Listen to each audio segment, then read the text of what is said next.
ဆိုင်ကချင်းညီကိုတွေအားလုံးပဲမင်္ဂလာပါဗျာဘိန်းရှယ်ဖြစ်တယ်လေဘိန်းကောင်းလေးတစ်စီးဖြစ်တယ်ကျွန်တော်ကန်နာယုံဆို125ဘိန်းလေးနဲ့ကျွန်တော်မိတ်ဆက်ပေးပါမယ်ဗျာဒီမှာဆိုလို့ရှိရင်ကျွန်တော်တို့ရှေ့ရတာယာမှာဆိုလို့ရှိရင်တော့ original တာယာလေးပဲဖြစ်ပါတယ်ဒီမှာဆိုလို့ရှိရင်တော့ဒီမှာအလဲမွေးဘေးမွေးလေးတွေကစားတာကြံပါသေးတယ်ခင်ဗျာဒီမှာဆိုလို့ရှိရင်အင်ဂျင်ပိုင်းလေးကိုပြရမယ်ဆိုလို့ရှိရင်အင်ဂျင်လေးမှာဆိုလို့ရှိရင်တော့ဖြူစင်ဝင်းပြီးတော့ဒါတောက်ပနေရပဲဖြစ်ပါတယ်ဒီဘက်မှာဆိုလို့ရှိရင်လေဒီမှာ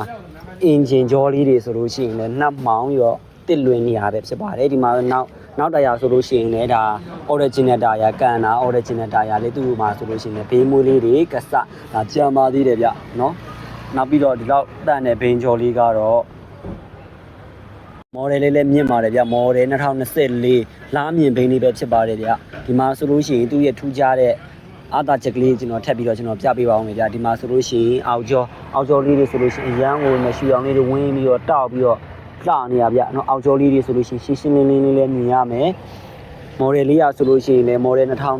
2024လားမြင့်လေးပဲဖြစ်ပါတယ်မန်လေးလိုင်စင်နဲ့ရပါမယ်တက်တန်းလေးလည်းအပြည့်ကျန်ပါမယ်ဗျတော်လေးလည်းနှစ်ချောင်းပါပါမယ်ဗမန်လေးလည်းနှစ်လက်ပါပါဦးမယ်ဗျလူမျိုးဘိန်းကောင်းကောင်းလေးရကျင်တယ်ဘိန်းတန်လေးလည်းရကျင်တယ်ဆိုရင်ရဝေးရညီမိတ်ဆွေတွေကျွန်တော်တို့ရဲ့စိတ်မဆန်ဆိုင်ငယ်ရှိုးလုံးကိုဒါဖိတ်ခေါ်ပါတယ်ဗျာ